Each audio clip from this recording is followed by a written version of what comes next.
आता तुम्ही बघू शकता, ह्याला मी थोडंसं असं भाजून घेतलेलं आहे. मग याला थोडीशी जरा चव येते. तर मी हे न धुता भाजून घेतलेलं आहे आणि आता मला हे चांगलं स्वच्छ धुवून घ्यायचं आहे.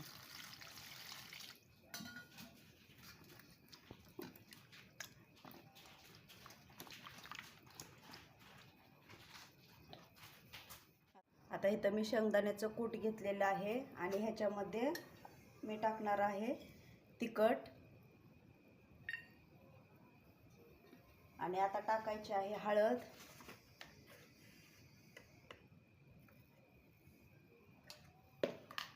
तर अशा प्रकारे शिमला मिरचीमध्ये मी शेंगदाण्याचं कूट असं भरून घेतलेलं आहे.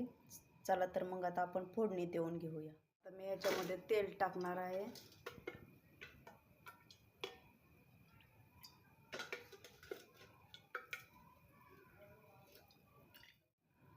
आता टाकणार आहे जिरी, मोहरी,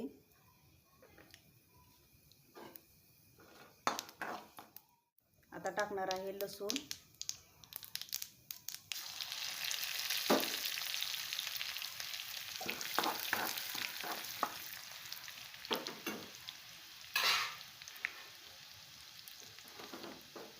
आणि आता टाकणार आहे टोमॅटो.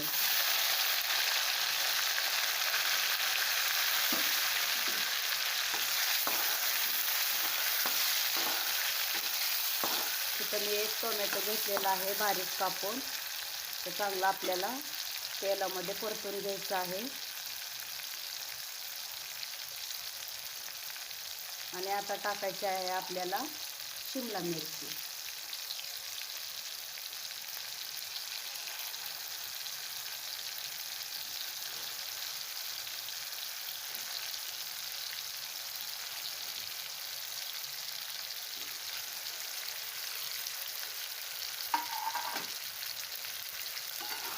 ते आता आपल्याला तेलामध्ये चांगलं फ्राय करून घ्यायचं आहे, म्हणजे खायला पण त्याची चव येईल.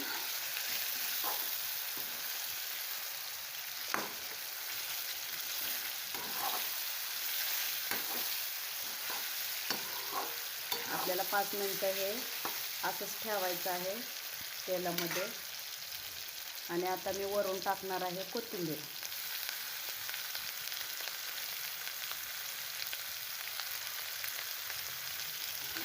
आपल्याला चांगलं मिक्स करून घ्यायचं आहे.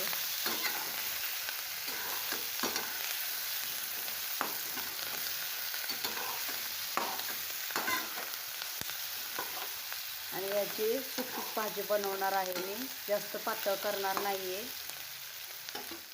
आता याला चांगलं मिक्स करून घेतलेलं आहे. आता आपल्याला ह्याच्यामध्ये पाणी ॲड करायचं आहे.